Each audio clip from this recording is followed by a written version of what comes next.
Assalamualaikum warahmatullahi wabarakatuh. Ila hadratin Nabi Mustafa Sayyidina Maulana Muhammad sallallahu alaihi wasallam wa alihi wa ashabihi wa azwajihi wa dhurriyyatihi wa jami'i ikhwanihi minal anbiya'i wal mursalin wasyuhada wa shalihin wal ulama al amilin wa masyayikhina fid din wa likulli waliyin waliyah min masyariqil ardi ila maghribiha المصنفين المخلصين خصوصا إلى مصنف هذا الكتاب الشيخ علي الصابوني وأصولهم وفروعهم أن الله يعلي درجاتهم بالجنة ويعيد علينا من بركاتهم وأسرارهم وأنوارهم وعلومهم ونفحاتهم بالدين والدنيا والآخرة شيء لله لهم الفاتحة. أعوذ بالله من الشيطان الرجيم. بسم الله الرحمن الرحيم. Alhamdulillahi Rabbil Alamin Ar-Rahman Ar-Rahim Maliki Yawmiddin Iyyaka na'budu wa iyyaka nasta'in Ihdinas siratal mustaqim Siratal ladzina an'amta 'alaihim ghairil maghdubi 'alaihim waladdallin. Amin. Bismillahirrahmanirrahim. Alhamdulillahi Rabbil Alamin wa bihi nasta'inu 'ala umurid dunya waddin. Wassalatu wassalamu ala asyrafil anbiya'i wal mursalin sayyidina Muhammadin wa ala alihi wa ashabihi ajma'in. Qala al-muallif rahimahullah ta'ala Allahumma wa nafa'ana bihi wa bi'ulumihi wa 'ada 'alaina bi barakatihi fid dharain amin ya rabbal alamin. Hadratul muhtaramin, para alim, para ulama, para kiai, para asatidz, para jamaah salat maghrib yang insyaallah senantiasa dirahmati oleh Allah Subhanahu wa taala. Alhamdulillah, puji syukur marilah kita senantiasa panjatkan kehadirat Allah Subhanahu wa taala. Alhamdulillah, berkat rahmat Allah, nikmat Allah, kita semua masih bisa melaksanakan aktivitas kita, kewajiban kita. Mudah-mudahan amaliyah yang kita laksanakan diterima oleh Allah Subhanahu wa taala. Amin ya rabbal alamin. Salawat dan salam semoga tetap tercurahkan kepada junjungan kita baginda Rasulullah Muhammad sallallahu alaihi wasallam alladzi turja syafa'atuhu li kulli haulin minal ahwali muqtahim. Para jamaah rahimakumullah, kita akan meneruskan pengajian kita yang mana kemarin kita sudah membahas tentang tafsir ayat yang berkaitan dengan puasa. Sebagaimana Allah berfirman di dalam Al-Qur'an, A'udzu billahi minasyaitonir rajim.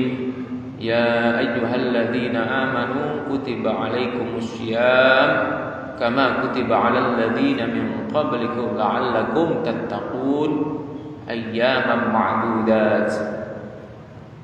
Faman kana minkum maridan aw 'ala safarin fa'iddatun min ayyamin ukhra wa 'alal ladzina yutiqunahu fidyatun ta'amu miskin.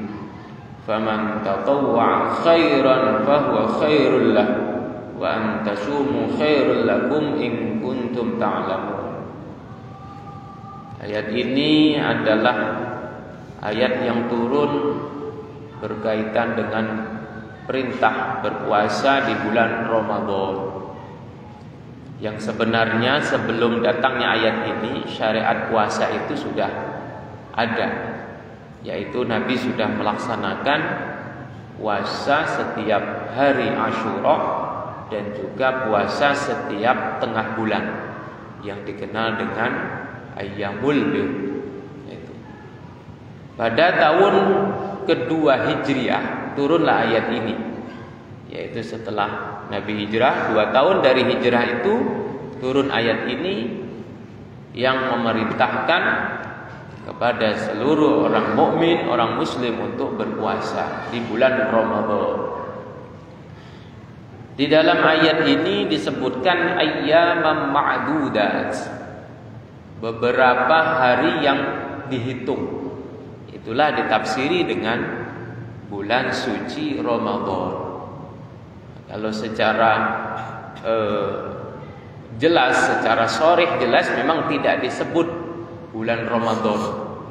Namun ulama menafsirkan ini adalah perintah puasa Ramadan karena ada ayat yang berbunyi ayyamam ma'dudat, yaitu hari-hari yang dihitung dalam satu bulan Ramadan yang berjumlah bisa 29 hari, bisa 30 hari.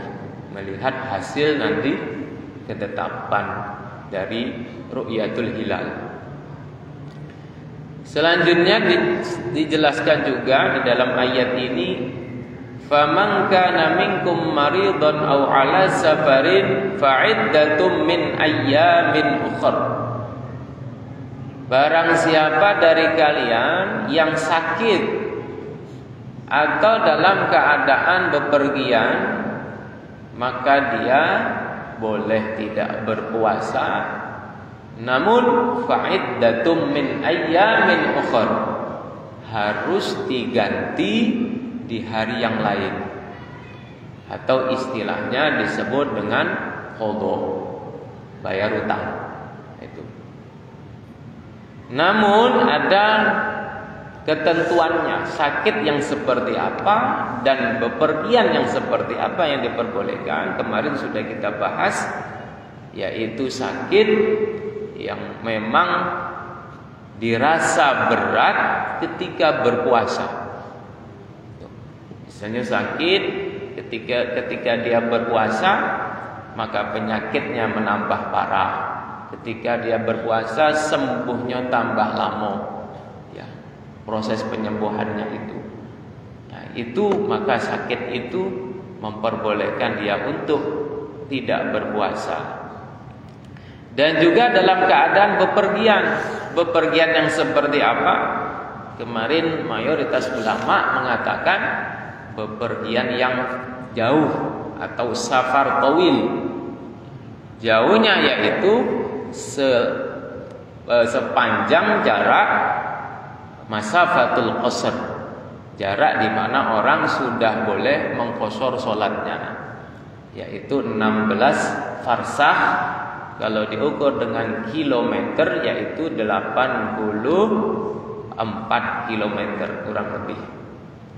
Ada qaul yang agak mudah, agak rendah, yaitu 82 kilometer. Nah, ketika bepergian sudah mencapai 82 km, maka memperbolehkan dia untuk tidak puasa. Namun yang perlu diingat, ada ketentuan bepergian yang boleh tidak puasa. Ketika bepergian itu dia berangkatnya sebelum fajar, alias sebelum subuh. Jadi misalnya dia berangkat ke Lampung kurang lebih 100 sampai 200 km. Nah, kalau dia berangkatnya sebelum subuh jam 4, jam 3 waktu sore itu dia sudah berangkat, maka pada hari perjalanan itu dia boleh tidak puasa. Namun kalau perjalanan itu setelah subuh, ini yang sering kita laksanakan. Kalau bepergian itu biasanya pagi jam 7, jam 8, jam 9. Nah itu. Maka kondisi hari itu karena dia statusnya pagi itu belum safar. Subuh dia belum safar, jam 6 dia belum safar. Jadi masih ada sebagian hari itu dia yang tidak safar, maka hukumnya selama perjalanan dia tetap harus berpuasa. Nah itu. Jadi berpuasa sampai sore. Karena apa? Karena sebagian harinya ada yang tidak dalam keadaan safar, bepergian. Nah itu. Nah ini yang jarang diketahui oleh orang, karena ada ketentuan dalam qawaidul fiqhiyah yang mengatakan ketika ada dua hal yang meringankan dengan yang memberatkan, atau istilahnya azimah dengan rukhsah bergabung dalam satu, maka yang dimenangkan adalah azimahnya, yaitu hukum asalnya. Hukum asalnya dia wajib puasa. Berkumpul di hari itu dia ada rukhsah keringanan puasa, maka yang dimenangkan kewajiban berpuasanya. Karena 2 jam di awal harinya pagi tadi, mulai jam 6 jam 7 itu dia belum safar, wajib puasa ini masih. Nah, ketika jam 8, 9, 10 dia baru safar, yang ada keringanan tidak berpuasa, maka dalam sehari ini kan ada dua hal yang kumpul, yaitu kewajiban puasa dengan keringanan boleh meninggalkan puasa. Maka yang dimenangkan adalah tuntutan, yaitu kewajibannya untuk berpuasa. Oleh karena itu, ya kalau kita kepingin misalnya nak dapat rukhsahnya tidak puasa, kalau mudik misalnya, ya berarti berangkatnya sebelum subuh, sebelum fajar. Nah, itu ketentuan yang dibahas dalam fikih. Nah, itu. Selanjutnya, para jamaah rahimakumullah, apakah ketika orang tidak merasa berat, jadi ya, yang lebih bagus seperti apa? Apakah dia berpuasa ataukah dia membatalkan puasanya? Ya. Maka di sini ada perbedaan di kalangan ulama. Yang pertama, ini jumhurul fuqaha, mayoritas ulama mengatakan, yaitu diantaranya Imam Abu Hanifah, Imam Syafi'i, Imam Malik, yang mengatakan an-nasyam afdalu liman qawiya alaihi wa man lam yaqwa 'ala siyam kana al-fitru lahu afdal. Jadi kalau dalam kondisi safar atau sakit tadi, ya, dia tidak merasa berat, perjalanannya ke Lampung tapi pakai mobil AC, mobilnya enak, apalagi sekarang ada bis yang bisa tidur di dalamnya itu, kan tidak merasa berat meskipun jaraknya sudah jauh.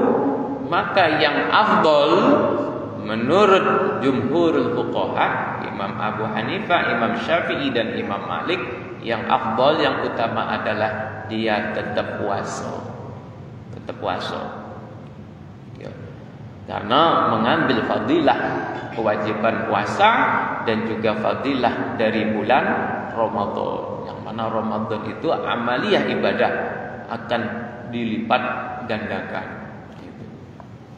Namun sebaliknya, ketika dalam keadaan yang berat, perjalanannya berat, atau sakitnya pun sakit yang berat, ya, dirasa berat ketika dia berpuasa, maka yang utama adalah dia membatalkan puasa atau tidak berpuasa. Karena ya, ada firman Allah yang mengatakan, yuridullahu bikumul yusra wa la yuridu bikumul usra. Jadi Allah itu menghendaki sesuatu yang mudah, tidak menghendaki sesuatu yang sulit. Jadi yang mana yang mudah, yaitu yang dilakukan. Kalau ada kesusahan, kesulitan, rasa berat, sakit yang tambah parah misalnya, ya sudah, boleh meninggalkan puasa, ya cari yang mudahnya. Dan juga ada hadis Nabi yang mengatakan la dharara wa la dirara. Jangan engkau membahayakan diri sendiri dan juga jangan membahayakan orang lain. Nah, itu kalau sakit atau perjalanannya itu merasa berat.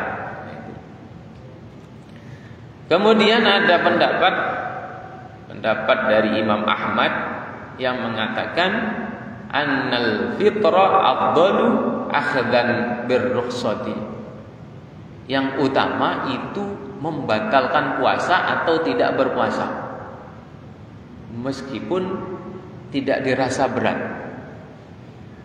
Contoh tadi perjalanan ke Lampung atau ke Jakarta naik pesawat cuma butuh 2 jam. Ini kan kalau diukur jarak kan jauh, ya bisa 200-300 kilometer. Nah itu. Ini menurut Imam Ahmad bagusnya tidak puasa. Karena apa? Karena mengambil rukhsah. Rukhsah itu keringanan, toleransi yang diberikan Allah kepada orang yang musafir tersebut. Nah, itu. Karena ada yang menganggap ibarat rukhsah itu hidangan, jamuan dari Allah untuk orang-orang tertentu seperti musafir. Nah, itu. Rugi kalau kita tidak mengambil hidangan, jamuan dari Allah Subhanahu wa taala itu. Nah, ini menurut Imam Ahmad. Nah, kalau kita ngambil yang mana ya terserah. Ya. Kalau pendapat yang kuat ya jelas yang jumhur. Jumhur itu mayoritas ahli fikih, mayoritas fuqaha, yaitu Imam Abu Hanifah, Imam Syafi'i dan Imam Maliki yang mengatakan kalau sekiranya masih mampu berpuasa ya tetap puasa. Nah, itu. Bapak-bapak para jamaah rahimakumullah. Ya, selanjutnya di dalam kitab ini juga dijelaskan tentang sebuah permasalahan mengqadha. Jadi disebutkan ketika orang sakit, musafir, tidak berpuasa maka harus diqadha. Nah, mengqadhanya itu ada sebuah permasalahan yang diangkat, yaitu hal yajibu qadha'us shiyam mutatabi'an amla. Mengqadha puasa itu apakah harus berturut-turut seperti kita ninggal ke puasa? Apakah boleh mengqadhanya itu pisah-pisah? Sehari di bulan Syawal, sehari di bulan Zulqa'dah, sehari di bulan Dzulhijjah misalnya. Kalau dia punya utangnya banyak, yang sering ini kan untuk perempuan, ibu-ibu.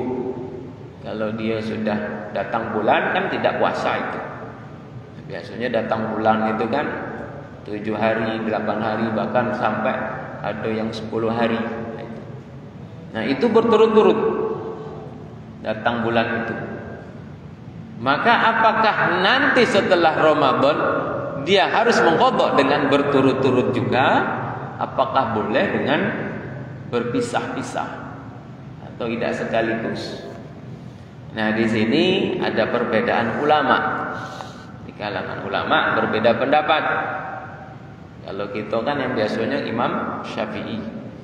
Nah, Imam Syafi'i ini tergolong mayoritas ulama, termasuk di dalamnya Imam Syafi'i mengatakan yajuzu fihi kaifa makana mutafarriqan au mutatabi'an. Boleh mengqadha itu ya dengan kondisi yang memungkinkan baginya. Boleh juga berturut-turut, boleh juga pisah-pisah. Yang penting jumlahnya harus cukup. Karena ayatnya fa'iddatum min ayyamin ukhar, dengan bilangan yang sama ketika dia meninggalkan puasa 7 hari berarti qadhanya pun 7 hari. Boleh di bulan Syawal, boleh di bulan Dzulqa'dah, Dzulhijjah atau bulan Rajab misalnya. Yang penting diusahakan jangan sampai ketemu Ramadan lagi. Nah, kalau ketemu Ramadan lagi maka akan bertambah sanksinya atau kewajibannya. Ini yang sering terjadi. Tuh, ada orang yang menganggap remeh. Ya, menganggap remeh itu yang ngulur-ngulur, menunda-nunda qadha. Ujung-ujungnya lah dekat Ramadan baru teringat dia punya hutang. Nah, sehingga ketika sudah mepet yang terbayar cuman separuhnya. Utang seminggu yang terbayar cuman 4 hari. Kurang 3 hari. Nah, untuk ngelunasinya sudah Ramadan datang. maka kewajibannya akan bertambah. Apa itu? Qadanya tetap, ditambah dia harus membayar fidyah. Karena apa? Karena ada kelalaian. Ya, dia sudah lalai menunda-nunda qada puasanya, ya, sehingga perlu ditambah lagi sanksinya. Yaitu 1 hari yang belum diqada wajib membayar fidyah. Yaitu fidyahnya apa? Fidyahnya ya sama seperti fidyah orang tua, sama seperti fidyahnya ibu hamil atau menyusui, yaitu fidyahnya 1 hari 1 mud beras. Ya, kurang lebih 1 mud itu 7 ons. 7 ons. Nah itu. Jadi kalau 3 hari 3 mud. 3 kali 7 ons berarti 21 ons, berarti 2 kilo lebih. Nah, 2 kilo 1 ons. Nah itu. Dan qadanya tetap wajib. Jadi puasa yang belum dibayar wajib dilakukan ditambah fidyah. Nah, itu kewajiban untuk orang yang menunda membayar hutang puasanya. Selanjutnya ada pendapat dari kalangan sahabat, Zahaba Aliun wa Ibnu Umar wa Sya'bi, yaitu Sayyidina Ali dan Ibnu Umar dan Imam Asy-Sya'bi mengatakan, anna man afṭara li'udrin kamaradin aw safarin qadahu mutatabi'an. Kalau orang itu meninggalkan puasa karena sakit atau bepergian, maka wajib mengqadanya secara berturut-turut. Jadi kalau sakit 3 hari tidak puasa berturut-turut, maka qadanya pun membayarnya itu juga kakek harus 3 hari berturut-turut. Nah, ini menurut pendapat sahabat Sayyidina Ali dan sahabat Ibnu Umar. Nah, itu. Tapi yang lebih kuat pendapat itu yaitu jumhurul fuqaha. Ya, jumhurul fuqaha di kalangan imam-imam madhab mengatakan ya boleh, bisa-bisa boleh, berturut-turut juga boleh. Para jamaah rahimakumullah. Ya, selanjutnya tadi sudah kami singgung berkaitan dengan orang yang hamil dan orang yang menyusui. Ya, bagaimana hukumnya orang yang hamil ketika dia tidak berpuasa dan orang yang menyusui ketika dia tidak berpuasa. Yang pertama, orang yang hamil, ya, ini ada beberapa pendapat ulama berkaitan dengan orang yang hamil dan orang yang menyusui. Yang pertama yaitu pendapatnya Imam Syafi'i dan Imam Ahmad yang mengatakan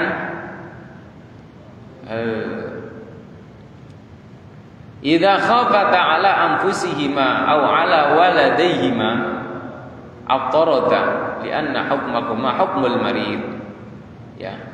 Orang yang hamil dan orang yang menyusui, kalau dia khawatir kepada dirinya dan juga kepada anaknya, maka dia boleh untuk tidak puasa.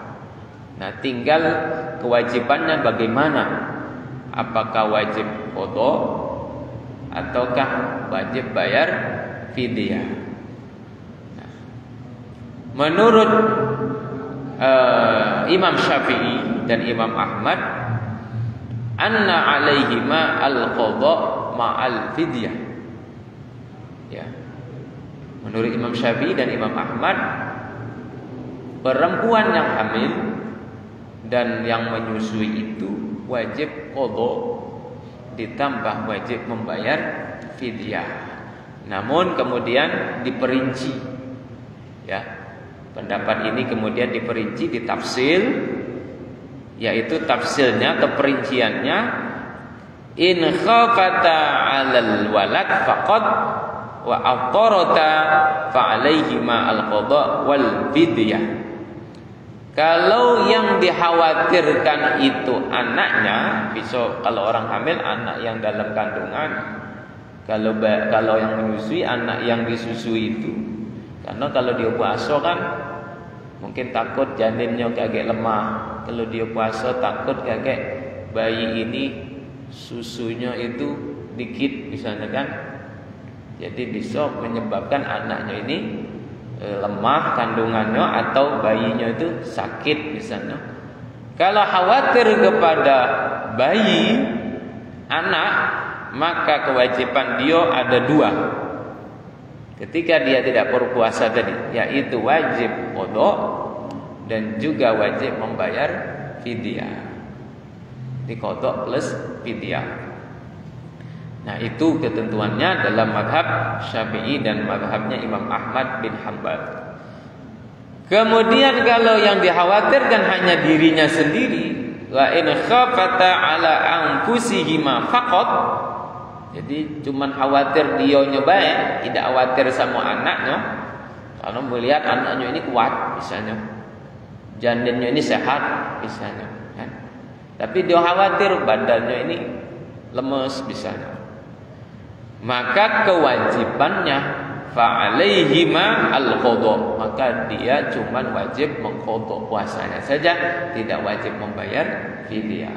Nah, itu jadi ada dua kondisi melihat siapa yang dikhawatirkan, siapa yang ditakutkan tadi. Kalau khawatir kepada dirinya wajib qada, kalau yang dikhawatirkan anaknya wajib qada dan wajib bayar fidyah.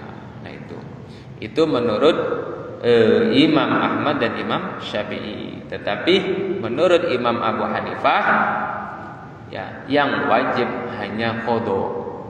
Baik dia khawatir kepada dirinya maupun kepada anaknya, yang wajib hanya qada. Mengapa? Karena Imam Abu Hanifah mengkiaskan, menyamakan orang yang hamil dan orang yang menyusui itu dengan orang yang sakit. Ya, orang yang sakit, karena kondisi hamil itu kan berat kondisinya.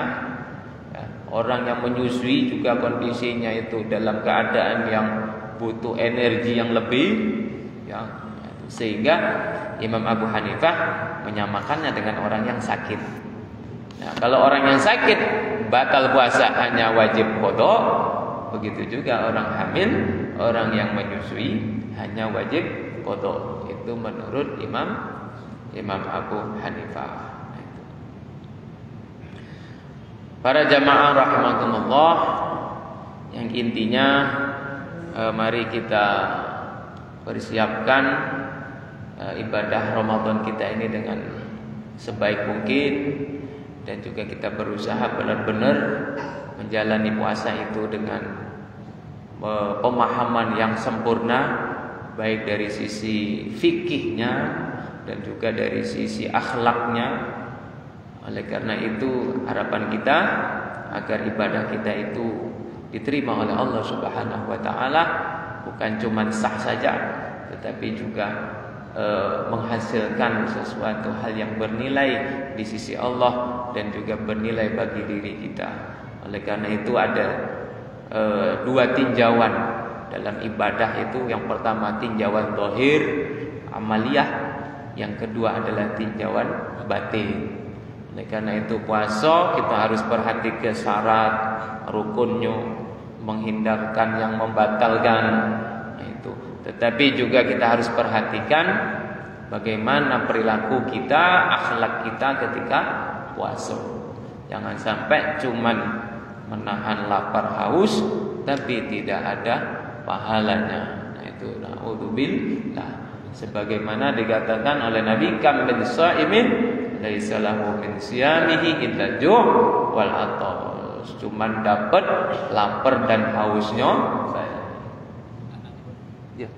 Kalau kita nak mengqada puasa, kita gabung dengan puasa sunnah, misalnya puasa sunnah Ayyamul Bid, puasa Nabi Daud, puasa sunnah Nabi itu. Ya, untuk mengqada puasa itu bolehkah qada itu dibarengkan dengan puasa sunnah? Misalnya puasa Syawal, ya, puasa Senin Kamis. Ada khilaf ulama, ya, ada khilaf ulama di sini. Ada pendapat yang pertama mengatakan yang sah hanya yang wajib. Nah, itu karena kekuatannya beda antara yang wajib dengan yang sunnah.